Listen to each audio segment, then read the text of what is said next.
good afternoon, everybody. Good evening, whenever you're listening. If you're watching and listening right now, good afternoon. If you're picking us up later. Good God. There's a Jimmy Buffett song called Gypsies in the Palace about Buffett leaving his house with a couple of guys to take care of it, and they end up shooting the locks off the liquor cabinets and, driving a car into the pool. And that is essentially you and I without Jeff here to handle the stuff. God only knows what's in that cup. How many pops you've had? It is just we haven't been on in a week. We have not been on in a week. I don't know what the hell I'm doing. Yes, we're on, Mom. We are on. Yes. You already have to answer to your mother. Seconds in. That's just how it goes, Johnny. I understand. So we have been on for a week. I'm going to ask you this question. I want you to answer it honestly. Did you miss doing the show? No. I missed it Monday. Talking so about much happened. All the stuff. I was regretful that we couldn't do a show on Monday. Right. But I didn't miss it, quote unquote. You wanted me to be honest because I was so swamped with so many other, I hate to use the word, responsibilities. I was swamped with it, and I still am. I'm under major deadline pressure. All right, we're going to keep. But in terms of regretting that we couldn't talk about, I was not even finished with my thought, for crying out loud. What do you mean? What are you saying? Is it a delay? Are you on a delay? We must be on a delay. We must be on a delay. Wow, like a really bad in the middle of a thought. In a really bad delay. So it's already gone off the rails. Completely off the rails. Already. Yeah, all right. Well, fair enough. This is what happens when Jimmy Buffett gives the keys to the help. Gypsies in the Palace. That's right. Listen to it. Should really be the song for this show. But no, I completely understand. And thank you for being honest, because I was going to say the same thing. I, however, was out of town in St. Augustine for the weekend, so nor did I miss doing the show. I wouldn't have minded Monday evening when I got back talking about everything, because there was so much to talk about. Now here, Mark, here's one of the great things about not doing the show until Wednesday is that it has taken away any responsibility you and I may feel to talking about any individual games. We don't have to do that really at all. We don't have to go upside the in down with all of the statistics. We don't have to do any of that. We can talk more in the macro, which for my money is just that's the sweet spot for us. Well, that's our show. It's after further review. We get to hear all of the pundits, blah, blah, talk, blah, blah, blah, break the inside on the upside. And then we get to react to them. Right. That's our ballywick, and who knows what's in that cup.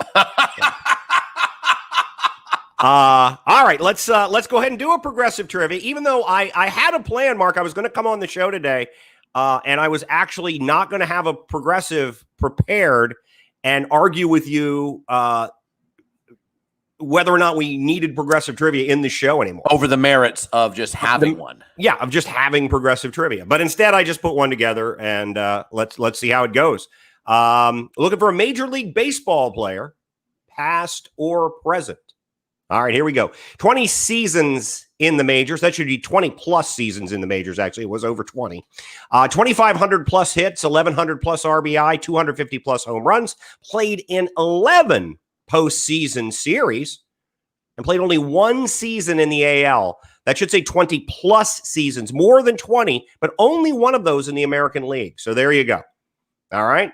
That's our progressive. I love this one. I love this one. Yeah. Sure. Well, there's, we'll talk about it after, but it is in many ways apropos for any number of reasons. All right. So to your point, Mark, I was going to look at the standings in the NFL and all of that stuff.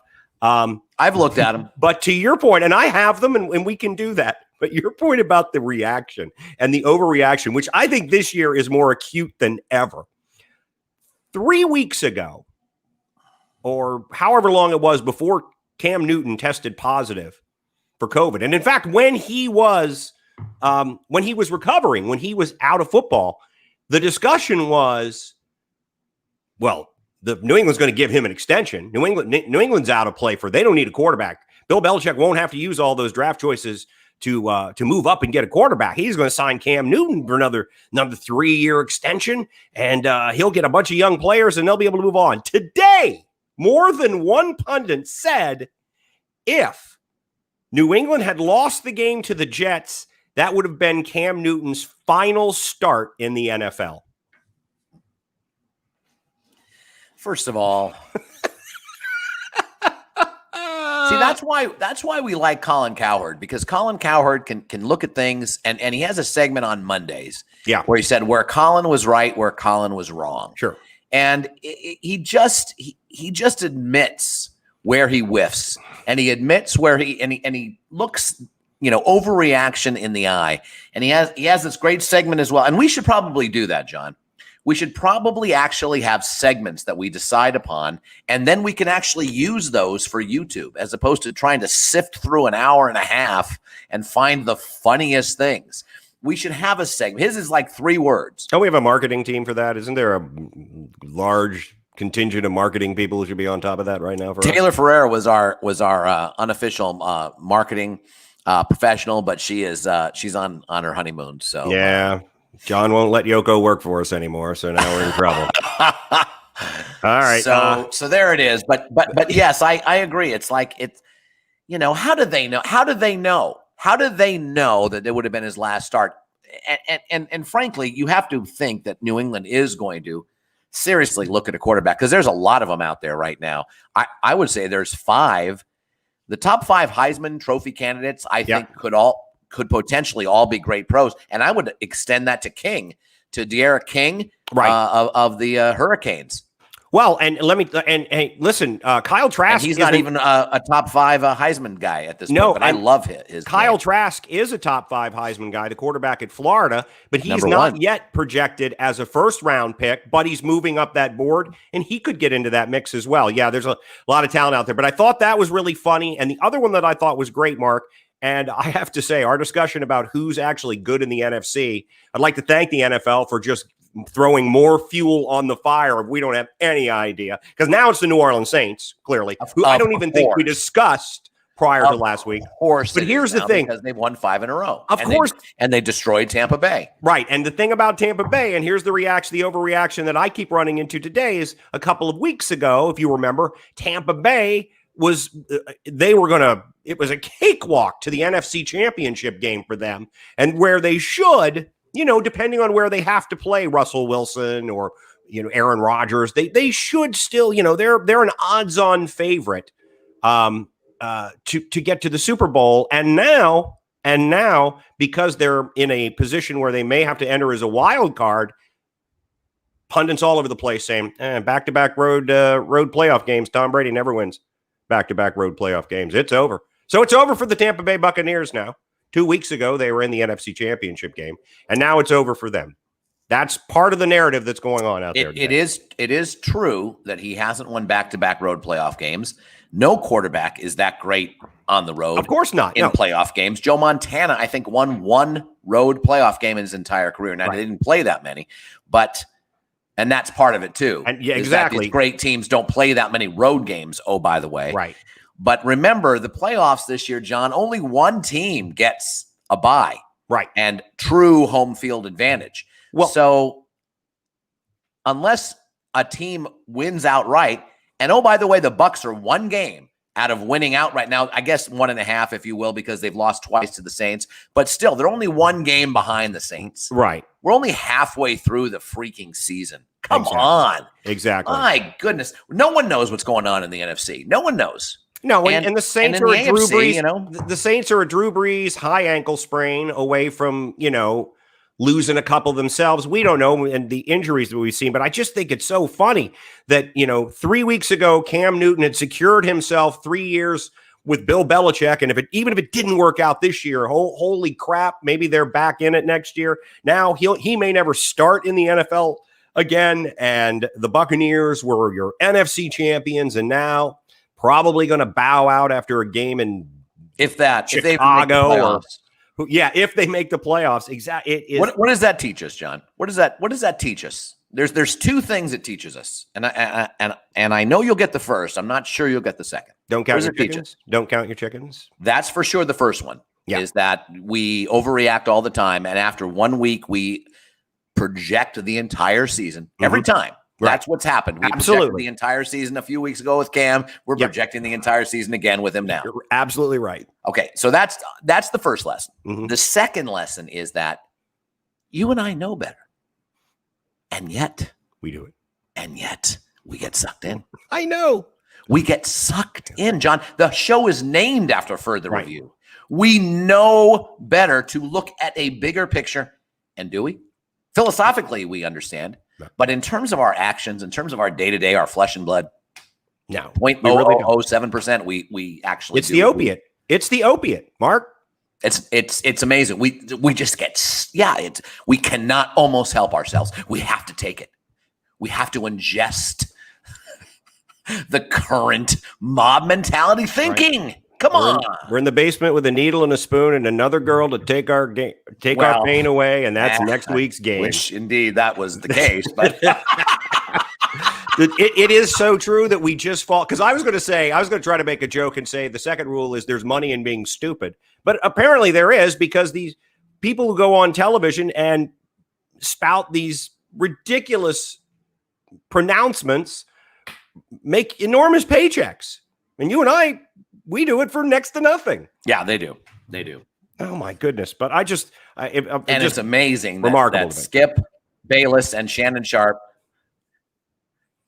The delay is back. Skip Bayless and Shannon Sharp. It's amazing that they can literally limit their show to Lakers Clippers talk.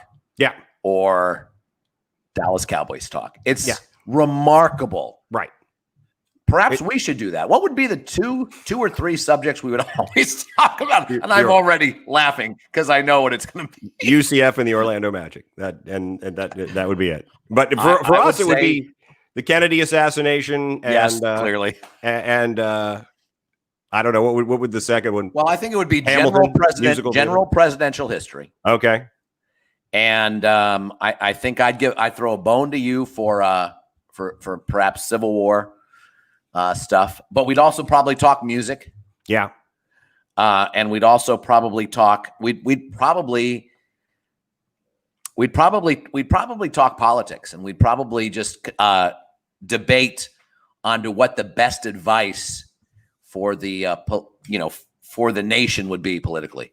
That's good. That's good. And we probably wouldn't talk about sports. That's the odd thing is we and certainly no contemporary sports. I mean, we might have an impassioned discussion about the 47 World Series, but anything or the 82 Super Bowl between the Redskins and the Dolphins, which was a classic that I watched on a 12-inch black and white when I had first moved to New York City, and had one of the best times watching a Super Bowl I've ever had, because I had become a Jets fan under Walt Michaels, and they were like the kids that could, and they got to the championship game against A.J. Dewey and those asshole Dolphins, and I hated the Dolphins, and I wanted the Redskins to beat them, and the way they did it, the way Theismann tapped away that potential fumble or interception at the last second, the way, obviously Reagan's running around left end the way he did, and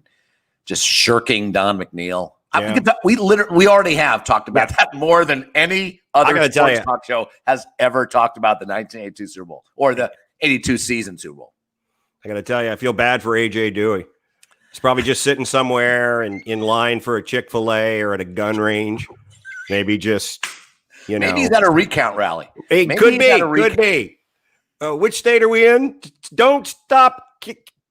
Anyway, moving on, and just somewhere he just went, "Ooh, why am I an asshole?" A.J. Dewey. Well, no, it was just why am I such an asshole? The team, but A.J. Dewey was it? Yeah, it was like, nah, they were tough to take. I have to admit, and that's not just as a Washington football fan. They were tough. And if you don't mind, Johnny, this is a perfect transition because we are in the NFL segment. I'm assuming, right? Sure. In terms of your outline. Yeah, this is it. This is the NFL. We've already done the progressive. Yeah. Okay. So I did want to give some serious love to the Dolphins and to Tua. This is a kid that had his second start. he looked very average, if not below average, frankly. Even he had that nice touchdown pass in this first start, but he was damn near invisible in that first game. I mean, you really, with the exception of a couple of plays, it was as pedestrian. It wasn't like car wreck bad. It wasn't good. It was just this sort of, boy, you talk about bringing in a third string quarterback just to hand the ball off and throw a bunch of high percentage passes. Yeah, we knew nothing after week 1. They go on the road. We know they've got a good defense. Yep. We know their offensive line is not doing Tua any favors. We know this too. We know he doesn't have a whole lot of weapons on offense. Right. And they play really one of the most dynamic, exciting teams in the NFL, I would say, primarily because of how Kyler Murray plays. And they go on the road, and it's tit for tat. It's like 7-0, 7-7, 14-0, 14-7, 14-14. I mean, it's one of those games back and forth. And then all of a sudden it looks like Arizona finally in mid to late third quarter taking control. So now they're ahead by a touchdown, and the Dolphins need to answer.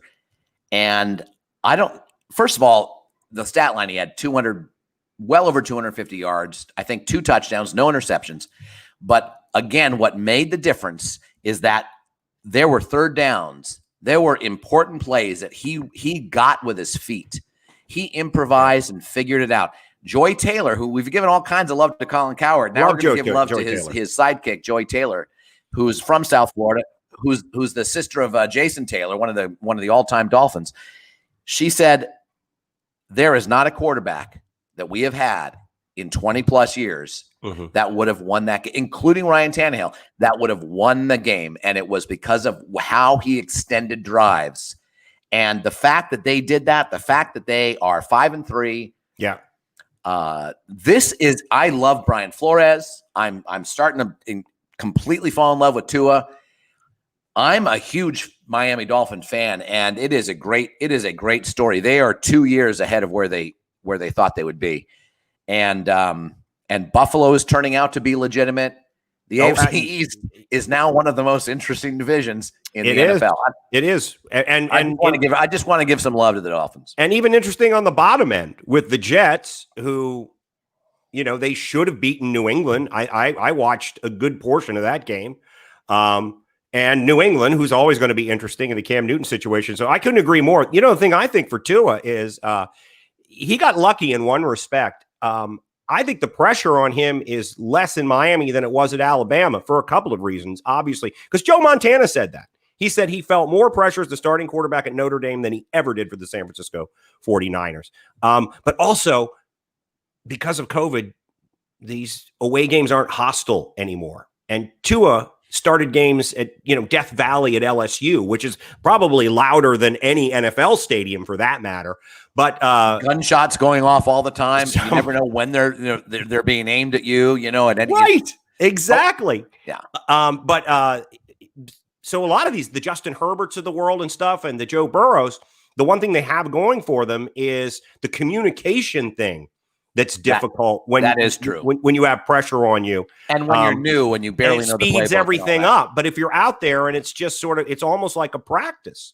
In fact, you probably have fewer people around than some of these teams do have for practices at times. No, that's a very, very good point. And I obviously tip my hat to that point of view. And so when you say on the road, it's not quite the same. Not quite the same. They have to deal with the travel and everything else, but that's a few hours. But there are also, it's interesting because I remember the great writer Daniel Okrant talking about baseball and talking about, you can look at all the eras in baseball and say there were positives for playing in this era, and then there were, there were negatives. But it's like, yes. Once they expanded the league and expanded the number of games, made it easier for guys to obviously compile more RBIs and home runs and stuff. But those earlier guys didn't have to travel, West Coast and then fly back on a red eye and play a game 36 hours later. There, a lot of positives and negatives. So for the COVID thing, I think for these rookie quarterbacks, not playing in these 100% full hostile environments is helpful. But I do think the disruptions that even the teams that aren't having a lot of positive tests, there's a lot of disruptions going on. And NFL teams just, and athletes like that regimen and that rhythm. We want to get in rhythm. We want a regimen. And it's been hard to do that. Still, the positive tests are popping up. Not as bad as college football, and the SEC getting stung hard this week. We'll talk about that in a minute. Let's go ahead and do the progressive trivia. We'll probably come back to a little football. I do want to mention the Cowboys. Our good friend Joe Conley chiming in at they played well against Pittsburgh and in many ways probably should have won that football game. But we're going to talk about something else in the Dallas Cowboys in a minute. 20 seasons, 20 plus actually in the majors for this guy. 2,500 plus hits, 1,100 plus RBI, 250 plus home runs. Played in 11 postseason series. Played only one of his 20 plus seasons in the American League. So I think that's a good clue, Mark, because it's a guy who just went somewhere for a year. Yeah, I like it as well. Postseason batting average was only 182, but 15 postseason steals. So he averaged about a steal and a half per series in the postseason. So that's actually pretty damn well. Today it would be record breaking because nobody ever steals. Played with Ray Knight and Davey Lopes, 5-time Golden Glover, and won multiple World Series. Before we jump into college football, Mark, and the inevitable Notre Dame discussion that this time I have no issue with, because I think it's really interesting scenarios if you play them out for this Notre Dame team. And congratulations to them for everything but the post-game celebration, which they probably should have known better. But my goodness, what a game. But the other thing that came up today on some of the sports talk that I was listening to was with the Cowboys, obviously, they could even win the division and have a top 6 pick in the draft, for God's sake. And they have some room to trade picks. They could move up in the draft. Is what I'm trying to say. Could they move up far enough to get Lawrence or Fields?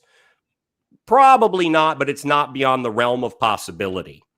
The question is, would you, if you thought you could do that, if you were the Dallas Cowboys? Because remember, Dak, with the situation with his contract, if they franchise him, it's like $31 million against the cap, which is essentially 4 years for a rookie quarterback. Would you consider doing it if you were the Dallas Cowboys? No. I think it's an interesting question, though. Yeah, I know, but 2 things. One, a bird in the hand, I think, is always better. And Dak's not even 30 yet, I don't believe. And right. And second, so why are we talking about a 2-7? They're 2-7. Well, John. right. They're 2 and flipping 7. Well, I think. Listen, the reason 2 and 7. I think this is interesting is because what it could do it could put a Dak Prescott out there for another team to go after. And boy, oh boy, I know the team I think would move to the front of the class and has certainly enough draft choices to trade up if they needed to get somebody higher in the draft. Your Washington football team? No, I think New England. I think New England could walk away from Cam Newton and bring in Dak Prescott, who I think is actually what they were hoping Cam Newton would turn into. Mm-hmm. And sadly, and again, halfway through the season, I still think there is a chance. He had a pretty nice game. I mean, I know it was against the Jets. And he did drive down when he had to. And, in the game before, he just had that unfortunate fumble. And yes, I mean, you can beat a guy up for that all day long, but it wasn't really he was running down the field trying to pick up some yardage. It wasn't a poor ball security in the pocket fumble or something like that, or a bad interception. So they could have easily won that game as well. And I think the discussion would be different about him. Yeah. And they easily could have won the game against Seattle, where all they had to do was go 1 yard on the final play, and they couldn't do it. Yeah. They could have 5 wins right now, and we wouldn't be talking about this. No, not at all. And he probably would be. We'd be discussing whether you give him a 2 or 3 year extension. All right, let's jump to college football for a bit, where we wanted to go now. Congratulations, as I said, to Notre Dame. Now, I'll just throw out the caveat for everybody that Clemson's top 3 defensive players, or at least of their top 4, 3 of their top 4 were out, and Trevor Lawrence was out. But I don't think that minimizes too terribly much what they were able to do, because Clemson is, as is Alabama, incredibly deep. They don't lose that much with their backups. They probably, Mark, lose a little towards the end of a game because they've got one fewer guy to cycle in and out, because these guys that are now starting probably came in on play number 6 on a drive. Normally, they weren't guys who just sat on the bench for the entire game. But you saw what their backup quarterback, who I believe is a freshman, he's terrific. So you see that the rich are phenomenally rich. Right. We don't even know how rich they are until they get hurt. Yeah. And then we know, they're still better than everyone else. Yeah. So I don't think that minimizes Notre Dame's not loss. Too much. Notre Dame's win. It just gives you pause to think about what's going to happen in the ACC championship game if those two end up happening, end up being competitors in that game. And I don't think Notre Dame has a chance at that point. Well, here's my question for you, though. And we're going to talk about the Pac-12 because I've changed my mind on something with the Pac-12, actually. If Notre Dame gets to the ACC championship game against Clemson, which everybody feels they will on a pretty top-heavy ACC this year, and Clemson's got everybody back, most particularly Trevor Lawrence, and they beat Notre Dame by a field goal, is it possible that Notre Dame gets into the playoff? Yes, it is. If it's a close championship game, yes. If they blow them away, no. But if it's a close championship game and they end up with with one loss, and Clemson has one loss, and they're even head-to-head, and they both have whatever it is, 8 and or Ohio 9 State wins. has separated itself, and Alabama, and we're looking for the 4th team. The Pac-12, everybody thinks they don't play enough games. That's what I may have changed my mind on, actually. But I think so too. And you could have a situation where Notre Dame and Clemson could meet 3 times, because they could very easily. Clemson could be by the time we get there, they could be the 3 seed. Notre Dame would be the 4 seed. I think we would agree at that situation with the closer loss with Alabama and Ohio State at the top. They could play 3 times in one season.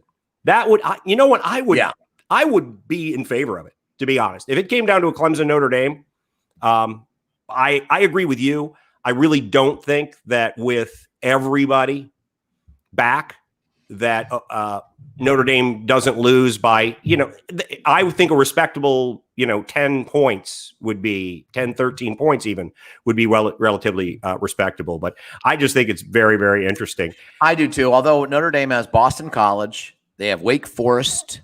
They believe it or not, 3 of the last 4 games are on the road. And according to these schedule makers and the ones that rate strength of schedule, they're 20th in the country. Right. So that's one of the highest strength of schedules going in, which they always do, which finishing out the season. And that's interesting because they're in the ACC, which is a pretty weak conference as a rule. Yeah. But they play Wake Forest, but they're on the road. And again, you're right. I mean, there's only not as much of a road fans, but we'll see what happens. Right now it's Alabama, Notre Dame, Ohio State, Clemson. Yeah. Yes, Notre Dame is a little different, although they've had their shots in there a couple times. Yeah. Texas A&M is on the outside looking in. Florida's on the outside looking in. Florida can play. I think Florida can play their way in. They can because Texas A&M, even though they beat them, won't be able to play a championship game. Right. And Florida will. Now, will they perform well against Alabama? Now, if they lose by a field goal, that's 2 losses. I'm not sure. No chance. But and I like what Texas A&M is doing. I do like Jimbo Fisher. Yeah, they're much better than I expected them. I do love the idea that Cincinnati, BYU, Liberty, even though I have my issues with that school, are sort of in the mix this year. I love the fact Indiana's in the mix. Yeah, it's a much more democratic top 25 this year. Top 15. What about Coastal Carolina? Coastal Carolina. They're undefeated. They're the ones I usually joked about, like, okay, here we go. Here's Coastal Carolina by the sea for none. Yes, you thought it was a nun school by the sea. Always. And now they're in the top 15. Honestly, I thought it was a whaling school. I thought that Coastal Carolina was just a school where future whalers go. Yeah. So, it's like you got harpoon class. Yeah, exactly. Before like gut and blubber class or whatever in the hell you call it. You've got distilling blubber to oil class. you read Moby Dick every other week just to stay humble. You learn how to outrun that animal rights boat that chases you down and tries to shoot blood onto you or whatever the hell they do. Oh, those people? No, just kidding. Yeah, so they're 15th. Coastal Carolina is 7-0 and 15th. Why not? Why not? Who was on? Was it Joel Klatt? Somebody was on today that was talking about the fact that they thought the NCAA, who again, if there's a what was it? I think it was Leo DeRocher.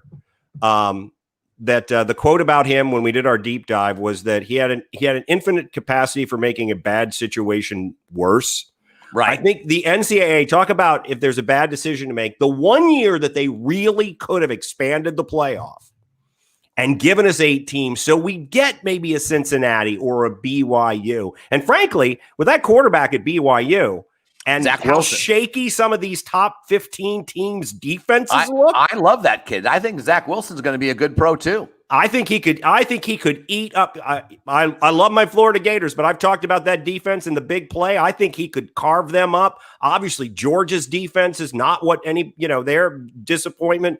I think the NCAA made a mistake. They should have expanded those playoffs. Could have seen some of these teams get in there. How great would it be to do it? See, exactly. And the thing is that baseball expanded their playoffs. Football expanded it by 1. They might expand it by another. Yes, they stayed fluid. That was the great thing. Is they are fluid. I know the NBA and the NHL didn't, but how could they? They already take everyone in the playoffs, and this would be the year.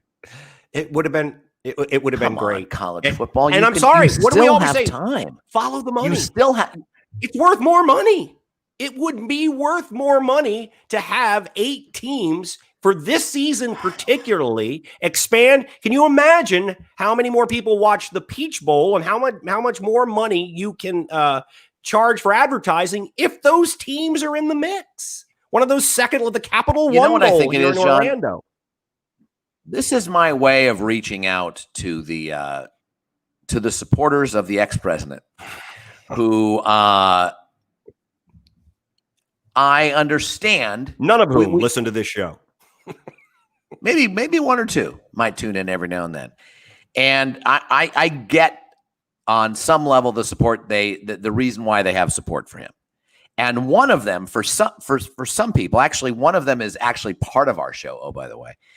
And it's this distrust in this massive sort of oligarch that controls everything. They call it the deep state. I'm going to call it the deep bowl state. The deep that must be what is controlling, because why in the world when 85 to 95% of the evidence, including money, mostly including money, TV revenue, the whole thing, why would you not even makes no sense look at it unless the deep state of the bowl commission and those cigar chomping old white guys in charge of the blue bonnet, the bowl formerly known as the Blue Bonnet Bowl, always one of my favorites,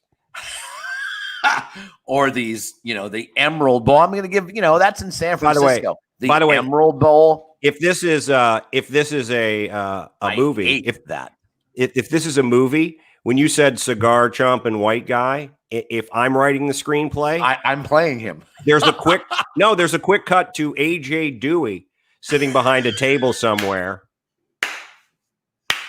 Yeah, perfect. It's just there he is. AJ Dewey, bad knees, can't get up from the table. Strangles a kitten in front of the group just to anger them, get him in the right place. He's some sort of Fargo character.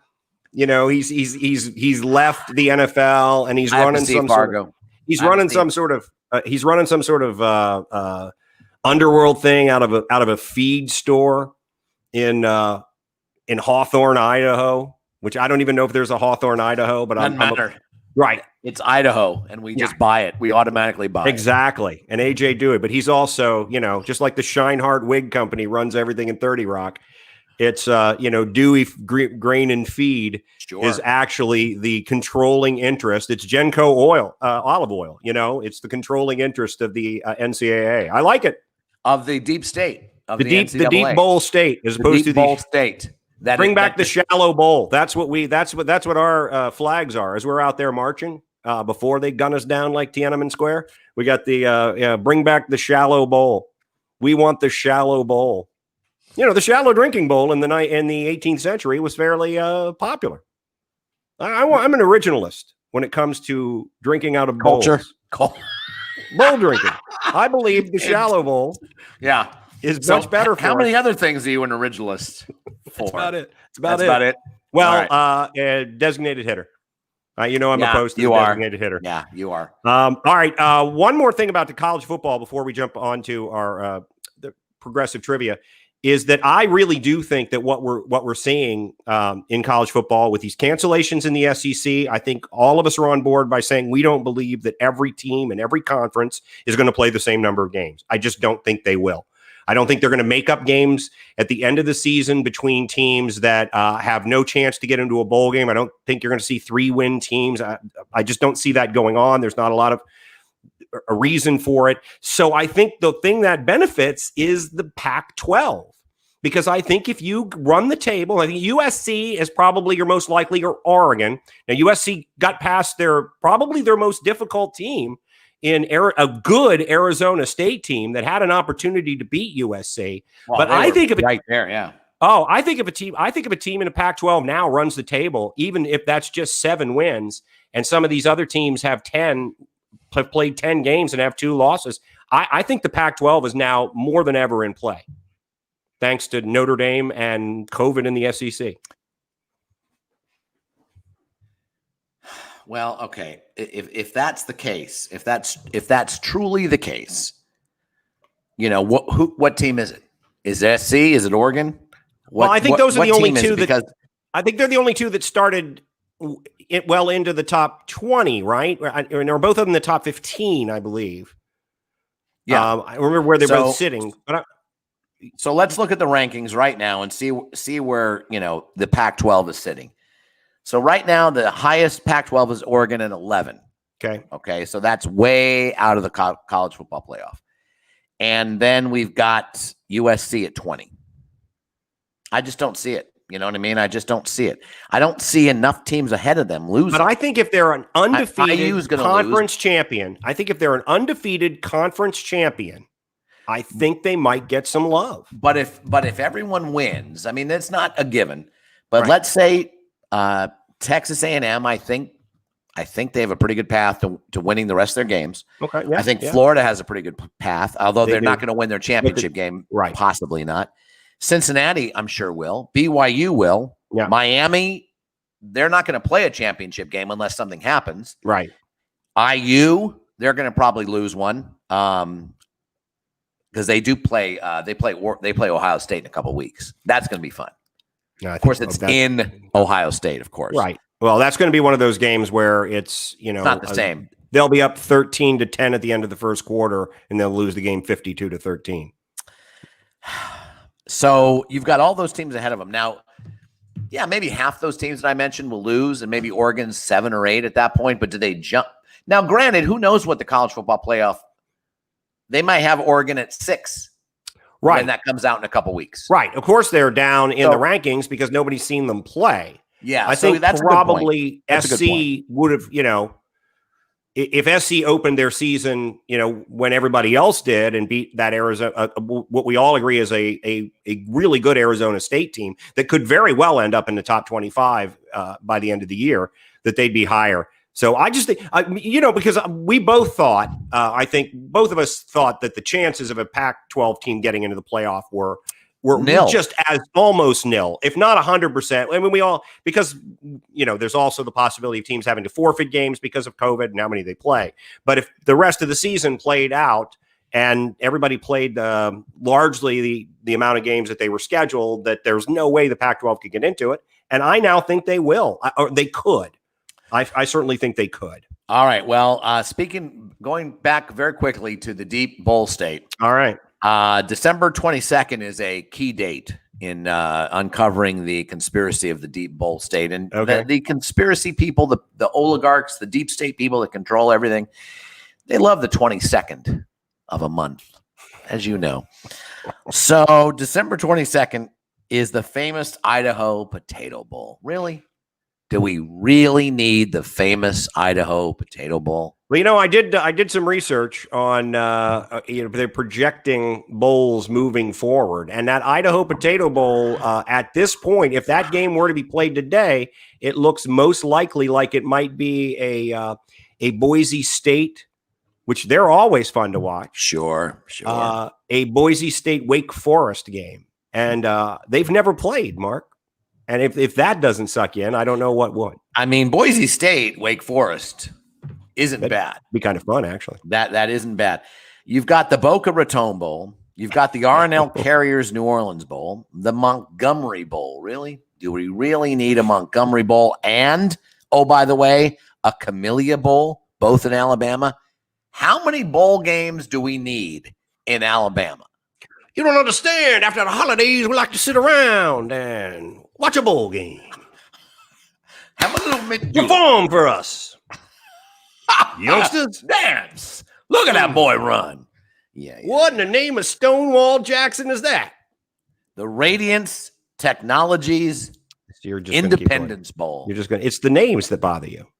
The whole thing. The fact that there's 87 bowls bother me. All right. There is a deep deep bowl state. There is a deep bowl state is what I'm saying. We want our shallow bowls. We're originalists. We're originalists. We want original shallow bowls as if we're Roger Sherman in 1776. All right. Want to do the next progressive. Then we'll move on to our potpourri segment, though we can continue to talk about this, but it's Masters Week. And I want to talk a little about that. All right. 20 plus. It's 20 plus, folks. Seasons in the majors, 2,500 plus hits, 1,100 plus RBI, 250 plus home runs. Played in 11 postseason series, played in 1 season in the American League. 20 plus seasons, but only 1 in the AL, folks. Next set of clues, postseason season batting average, 182, but stole 15 in the postseason. So that's 11 series, but stole 15. That kind of dates it, though, doesn't it? Played with Ray Knight and Davey Lopes. That 5-time. What? That's true. 5-time Gold Glover, won multiple World Series. Next set of clues. 10-time All-Star in 2 teams Hall of Fames. Back-to-back NL MVPs, I should say. You see that little thing? That's a code. That's a deep bowl state code right there. Understood. Yes, yeah. That's a Coveffi. Played with many greats, but John Miller may have been my best teammate. And I know, Mark, that you might even agree with me on that. Of all the greats he's played with, that's it. All right, let's jump on to our potpourri segment, Mark, as we put it in the menu. The NBA, let's start there. Going to start the 22nd of December. Now, I love it. Yeah, I think we both were hoping for a Christmas Day start, but I really do think maybe logistically this is a better way to get started. Have the night games, 22nd, 23rd. They're cutting down to, 72 games from 81, 72, I believe? Yep. Cutting out 9 games. Joe Connolly is absolutely correct on our progressive trivia, of course. I could not agree with you more, and I think the team that benefits the most, and I know I sent you that article that was talking about teams that benefit and teams that don't, and I would have actually said this as well, the Golden State Warriors. Because they didn't have to come to the bubble. They didn't have to go through all of this. They had extended period of time off. Injuries were an issue for them. Yes, big time. I think if anybody other, I would make them my number 1 choice to win the NBA championship. Really? I'm going to call it here. I would go, I see in my mind that the way this is playing out, that the Golden State Warriors, Clippers have had to make a coaching change. There are issues there. The Lakers play deep into this bubble situation.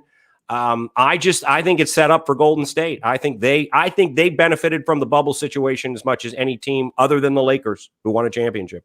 They did. That's interesting. That would be a lot of fun for a big Lakers Golden State Warriors rivalry to happen this year. I think it'd be terrific. Be great for basketball, and it would be great to have the focus on California, which is where we really should have the focus. Let's just take a look at the vote totals in California. Yes. Really call it a day at that point in time. I agree. All right. Well, that's good. Yeah, I think it does benefit them. I love the fact that it's the 22nd. I think that's very smart. They need to have a bit of an off season that is realistic to heal these, give these bodies some rest. And that's such a good time of year because I think essentially, the regular season of the NFL is wrapping up, right? And it's a perfect time. We love the Christmas Day games, but have a few, and all of a sudden now it's game 3, game 2, game 3. Yeah. And it's Christmas Day and we're already into the season. I love it. I think that's a great call. Yeah, I think people, the shorter season, 9 games, and of course we're never going to get back to that because it's a money thing, and we will get back to the 81 game season. But I think a lot of people, and I love professional basketball, but I think a lot of people sometimes argue that the regular season is just too long, and it's just difficult to stay on top of it night in and night out. It's going to be a little more condensed with that later start. It will be. So, I mean, it may be as demanding on their bodies as the 82 game schedule is. We'll see. Because there's a little bit more rest baked into the schedule. So who knows if it really makes a difference, to tell you the truth, because it's so persistent, if you will. And they're going to struggle because they won't be bubbled. So they'll be struggling with some of the same things that we're seeing the NFL struggle with. Especially right now. I mean, everything's going up, up, up, up, up, up, up. Right. I'm a tatted. It is. I mean, we had 132,000 cases yesterday. They are projecting that it could be 200 a day. There were already 1,300 deaths yesterday. I mean, it's like everyone is sort of, it's a combination of pandemic fatigue. Sure. There's a lot more of this is not going to happen to me in there right now. We're not quite as petrified about everything. And then there's the hoaxers who thinks the whole thing is made up. So we stop talking about it day after the election. And we're rife for exactly. That was the big thing. So I don't know, Johnny, I'm a little concerned about that. And we don't know. And I wouldn't, we're going to talk about the Masters in a bit, but I mean, are sports in April? Is baseball going to happen in April? Is the Masters again going to happen in April? I think it's a good question. Are we going to have, is the NBA going to be okay outside of a bubble in the middle of wintertime? Well, I think they're in the second year of a pandemic. I don't think there's any way. Oftentimes a worse year than the first. I don't think there's any way that they don't find themselves in the situation, and I think they can be fluid. And I think Adam Silver is an excellent commissioner, and they will be fluid. But they are going to find themselves having to cancel and reschedule games and stay on top of that. So we may get to the end of the season to the point, Mark, where not everybody played 72 games. Maybe the Knicks shouldn't play any. Really, what's the point in them playing any? I think is the question. I think the Masters though will happen in April again. I think now that do you really once they get through running this the tournament without anybody there, I just think it's too easy to do that properly socially distanced, something like that. And that is a tournament. They don't have to really worry about the people coming in. Buying tickets is that's what they buy. I don't know. They buy new rugs for the bathrooms with that money. There's so much money at Augusta National that they don't need. They don't need the people there to do it. So I think right. I think that certainly. We just get Joe Connolly just mentioned the Ohio State Maryland game, which by the way, Maryland. How about them? The Ohio State Maryland game canceled this week. So. College football, and I agree with our good friend. We always mention Colin Cowherd, Mark, but I completely agree with him. And we talked about it too, that the most difficult sport to keep up and running was going to be college football because the college campuses are there. The groups of people are so large. It's just going to be very, very difficult. So we'll see moving on. I wanted to bring up the Masters because I wondered if you saw Tiger Woods' emotional press conference yesterday, talking about his win last year, which I think we all agree, a win for the ages and something that golf's been waiting for a very, very long time. And just what you thought of it. Now, was it the press conference or was it that dinner that he was hosting that the last year's winner? This was a press conference before he hadn't had the dinner yet. Yeah, he hadn't had the dinner because I think the dinner was that night, but yeah. Yeah, yesterday. So last night, yeah. Yeah, I love it.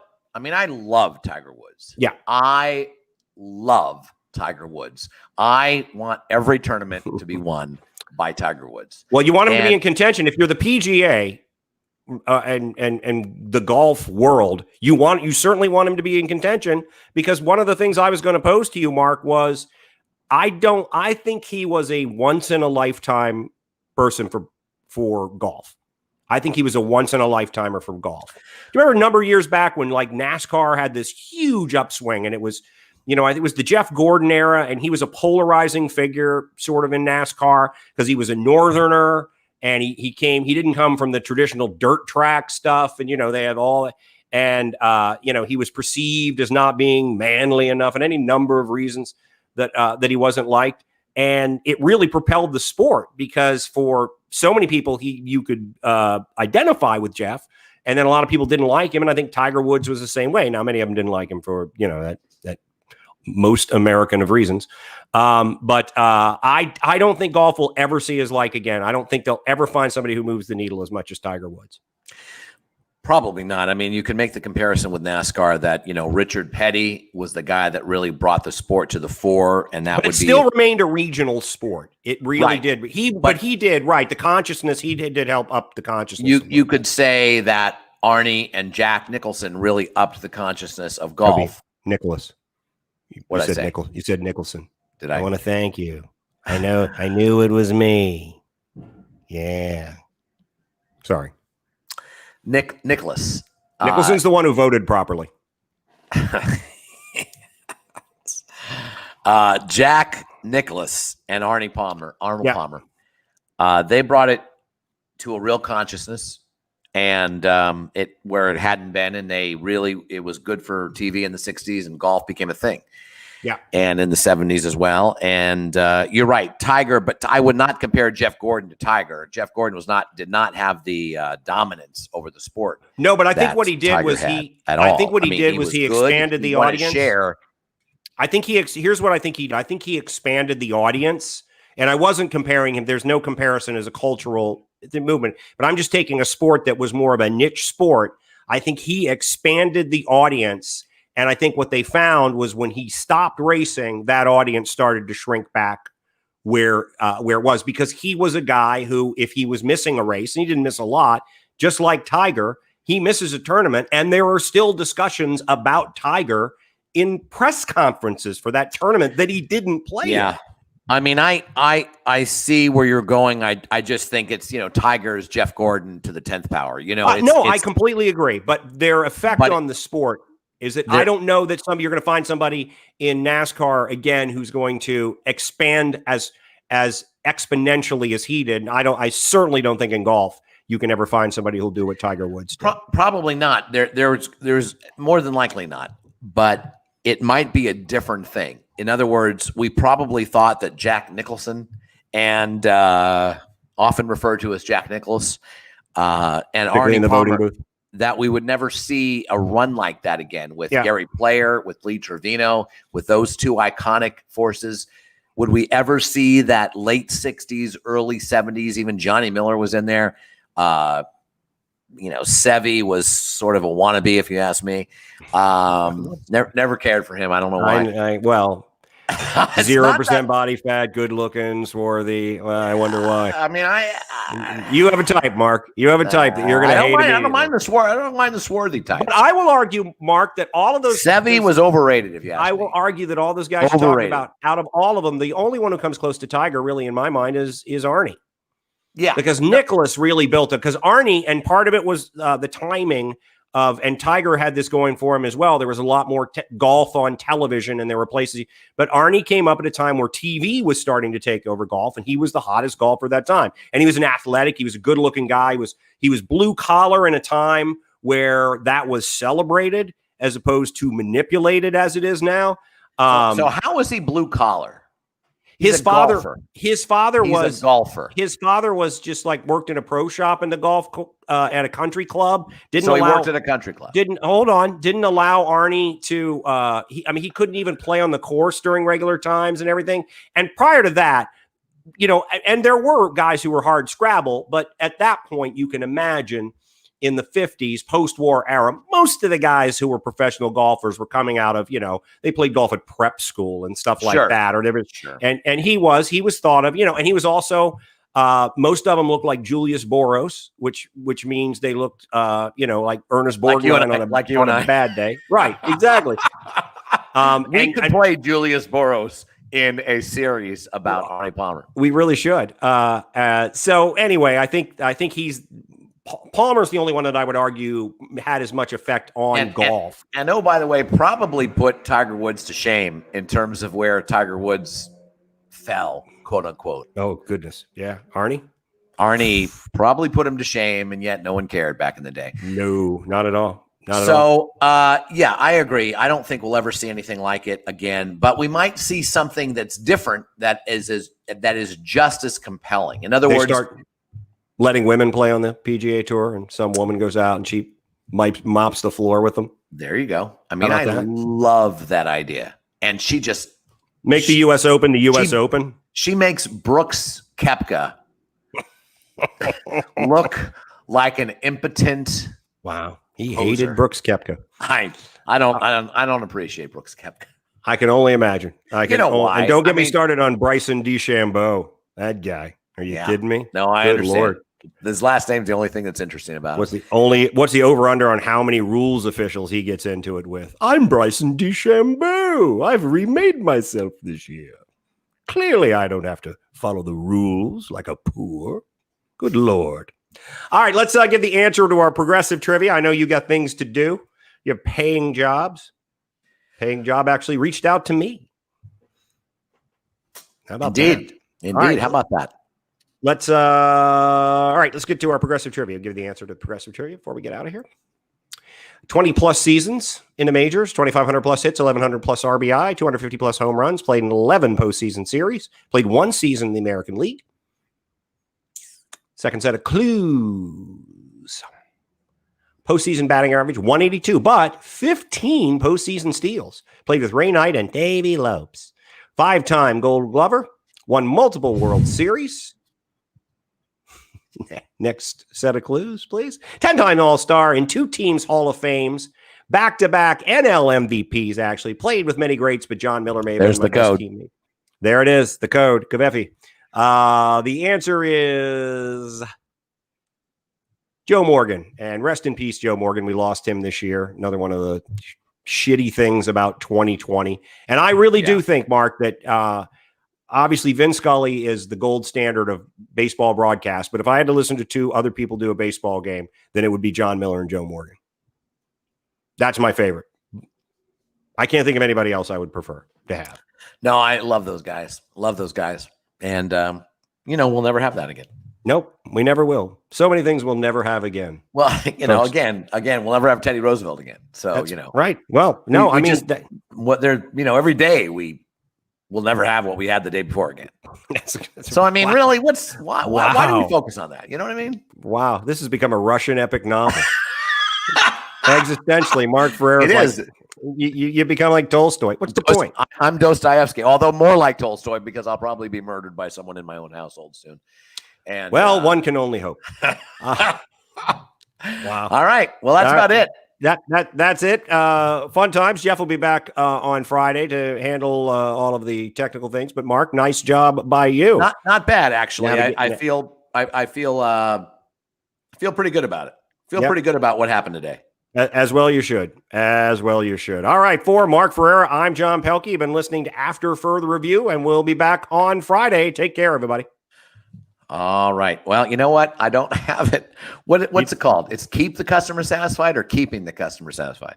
I believe it's Keep the Customer Satisfied. I never hear the outro song going out because I don't listen on the podcast. So lead us out again, Johnny. For Mark Ferreira, I'm John Pelkey. However you're listening to us, have a great couple of days, and we will talk to you on Friday. Take care, everybody. Bye-bye.